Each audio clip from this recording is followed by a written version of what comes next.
Éfeso era a maior cidade da costa oeste da Ásia Menor. Era como um centro de comércio marítimo e rodoviário da região. Éfeso era uma próspera cidade urbana no final do primeiro século depois de Cristo. Era a quarta maior cidade do Império Romano. Os romanos fizeram de Éfeso o centro urbano da província da Ásia. O governador e outros oficiais de Roma entravam na província através do porto e conduziam muitos dos seus negócios na cidade. Renomados santuários religiosos como o espaçoso teatro e elegantes prédios públicos deram a Éfeso um lugar integral na vida cultural de toda a região.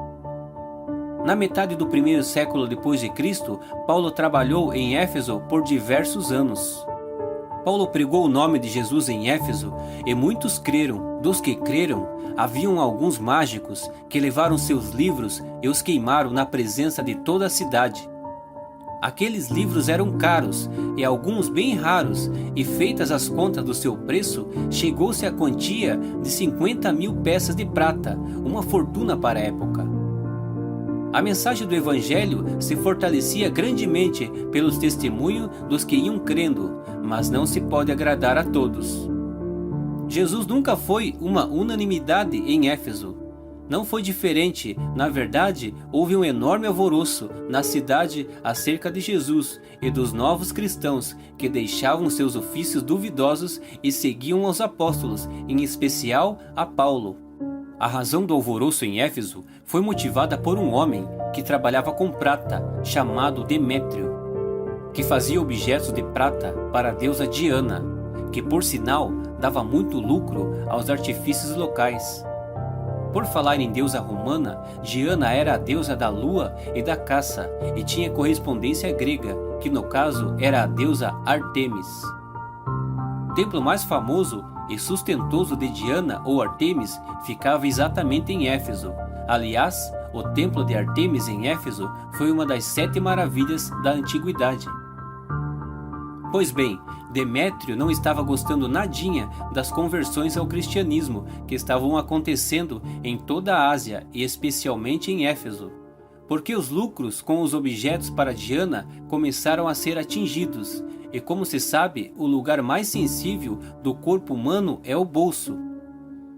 Então ele reuniu o povo e fez um verdadeiro discurso dizendo: Senhores, vós bem sabeis que deste ofício temos a nossa prosperidade, e bem vedes e ouvis que não só em Éfeso, mas até em toda a Ásia, este Paulo tem convencido e afastado uma grande multidão, dizendo que não são deuses os que se fazem com as mãos.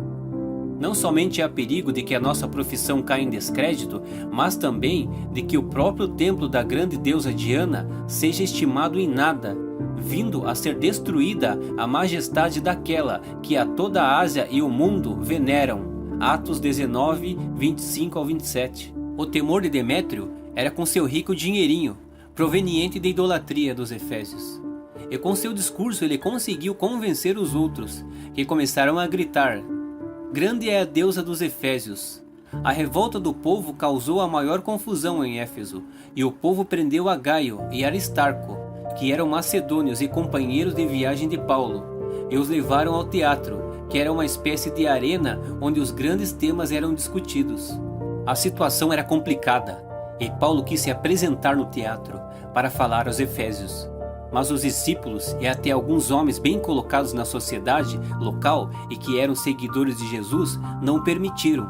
Seria um massacre. A revolta do povo poderia matar Paulo. No teatro, a confusão era generalizada. Ninguém se entendia e a maioria do povo nem sabia por que estava ali, e muito menos o que estava acontecendo. O povo não deixaram Alexandre, um dos discípulos, falar à multidão. E quando descobriram que ele também era judeu, começaram a gritar por quase 2 horas: Grande é a deusa dos efésios. O povo estava enfurecido, mas Deus sempre dá um jeito em tudo. E se levantou para falar o escrivão da cidade, que era muito respeitado por todos. Este homem foi usado por Deus para apaziguar a situação.